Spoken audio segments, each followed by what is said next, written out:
আসসালামু আলাইকুম ভিউয়ার্স, আশা করি সকলে ভালো আছেন। আজকের ভিডিওতে খুব সুন্দর একটি ফুল তৈরি করে দেখাবো। তো তার জন্য কিন্তু আমি এইখানে দুই রকমের দুটি কাপড় নিয়েছি, যার লম্বা এবং চওড়া হবে 2 ইঞ্চি এবং দ্বিতীয় যে কাপড়টি সেটিরও লম্বা এবং চওড়া হবে কিন্তু 2 ইঞ্চি।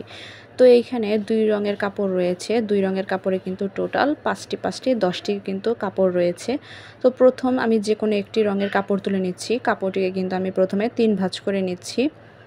তো 3 ভাঁজ করে নেওয়ার পর কিন্তু কোণার যে অংশটি সেটি কিন্তু ওপরে থাকবে এবং খোলা অংশটি নিচের দিকে থাকবে। এবার ওপরের একটি অংশ কিন্তু এইভাবে করে আমি ভাঁজ দিয়ে নেব, অপর অংশটি কিন্তু খোলা থাকবে। দ্বিতীয় কাপড়টিকেও আমি সেমভাবে প্রথমে এক ভাঁজ দিয়ে নিচ্ছি, তারপর আমি আরেক ভাঁজ দিয়ে নেব, মানে টোটাল 2 ভাঁজ দিয়ে নিচ্ছি। 2 ভাঁজ দিয়ে কিন্তু এরকম একটি 3 কোণা শেপ আসবে।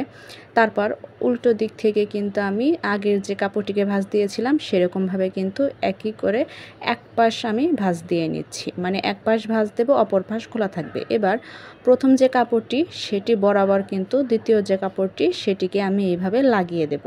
তো দুই পাশে কিন্তু দুটি কালারের কাপড় বসে গেল। তা আমি কিন্তু এইভাবে করে কাপড়টিকে ভালোভাবে বসিয়ে নিচ্ছি। অবশ্যই আপনারা কাপড়টিকে সমান যাতে হয় সেই দিকে লক্ষ্য রাখবেন। তো এবার আমি সুই সুতো দিয়ে সেলাইটা করে নিচ্ছি। আমি এখানে খুব ভালোভাবে কিন্তু কাপড়টা সেট করে নিয়েছি। আপনারা চাইলে পিন দিয়ে সেট করে নিতে পারেন, সেই ক্ষেত্রে কিন্তু সেলাইয়ের সুবিধাটি হয়। তো এখানে কিন্তু আমি প্রথম কাপড়টিকে সেলাই করে নিচ্ছি। সেলাই করার পর কিন্তু দেখতেই পাচ্ছেন সাইড দিয়ে কিন্তু কিছু টুকরো কাপড় বেরিয়ে রয়েছে। এগুলো কিন্তু আমি কেচি দিয়ে সমান করে কেটে দিচ্ছি। আপনারা কিন্তু সেলাই করার আগেই এই কাপড়গুলো কিন্তু ভালোভাবে গুছিয়ে নিতে পারেন, যাতে এইখান দিয়ে বাড়তি কাপড় বের না হয়ে থাকে। আর যদি বের হয়ে থাকে তাহলে কিন্তু সাইড দিয়ে এভাবে কেচি দিয়ে সমান করে কেটে নেবেন। তো দ্বিতীয়বার আমি আরও ভালো করে বুঝিয়ে দিচ্ছি। তো দ্বিতীয় যে কাপড়টি সেটিকে আমি এইভাবে করে প্রথম ভাঁজটি দিয়ে নিচ্ছি, দেন আমি দ্বিতীয় ভাঁজটি দিয়ে নিলাম। তো এরকম 3 কোণা একটি শেপ আসবে। এরপর ওপর থেকে একটি কোণা আমি এরকম করে হাফ করে ভাঁজ দিয়ে নিচ্ছি। তো ভাঁজ দিয়ে নেওয়ার পর দ্বিতীয় যে কাপড়টি সেটিকে আমি 3 কোণা করে ভাঁজ দিয়ে নিচ্ছি। ভাঁজগুলো অবশ্যই একটু ভালোভাবে দেবেন, প্রত্যেকটি কাপড় যাতে সমান হয়।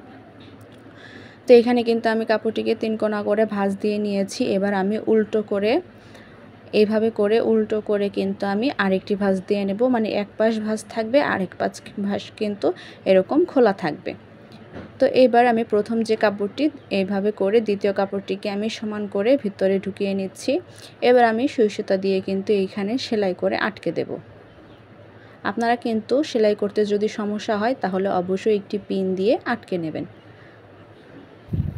তো দ্বিতীয় কাপড়টিকেও কিন্তু আমি এভাবে করে সেলাই করে নিলাম। প্রত্যেকটি কাপড় সেলাই করার পর কিন্তু এভাবে একসাথে করে নেবেন। তো আমি এইভাবে করে আরও যে কাপড়গুলো রয়েছে সবগুলো কাপড় কিন্তু আমি এইভাবে সেলাই করে নিচ্ছি। তো এখানে প্রত্যেকটি কাপড় কিন্তু আমার সেলাই করা শেষ। তো দেখতেই পাচ্ছেন কাপড়ের লুকটা কত সুন্দর এসেছে। তো এবার সুতোর প্রথম মাথা যে রয়েছে সেটিকে টান দিয়ে আমি প্রত্যেকটি কাপড় কিন্তু একসাথে করে নিচ্ছি এবং শেষের যে গিটের মাথাটি সেটিকেও টান দিয়ে আমি এবার ভালোভাবে গিট দিয়ে নিচ্ছি। এইখানে কিন্তু গিট দিতে একটু সমস্যা হবে, যেহেতু এইখানে অনেকগুলো কাপড় পড়েছে। তো সেই ক্ষেত্রে গিটটা একটু ভালোভাবে দেবেন যাতে খুলে না যায়। গিট দেওয়ার পর বাড়তি যে সুতোর অংশটুকু রয়েছে সেটুকু আমি কেটে দিচ্ছি। খুব সহজভাবেই কিন্তু ফুলটি তৈরি করে দেখালাম। এবার ফুলটির প্রত্যেকটি পাপড়ি আমি হাত দিয়ে চেপে একটু ভালোভাবে আরও শেপ দিয়ে নিচ্ছি। তো খুব সহজভাবেই ফুলটি তৈরি করে দেখালাম। এবার একটি পুঁতির সাহায্যে কিন্তু ফুলটিকে আমি ডেকোরেশন করে নিচ্ছি। ভিডিওটি কেমন লাগলো অবশ্যই আমাকে কমেন্ট করে জানাবেন এবং আমার পেজটিতে একটি লাইক, কমেন্টস অ্যান্ড শেয়ার করবেন এবং আমার ইউটিউব চ্যানেল ড্রিমস ফ্যাশনে অবশ্যই একটি সাবস্ক্রাইব করে দেবেন। আর কীরকম ভিডিও চান অবশ্যই আমাকে কমেন্ট করে জানাবেন।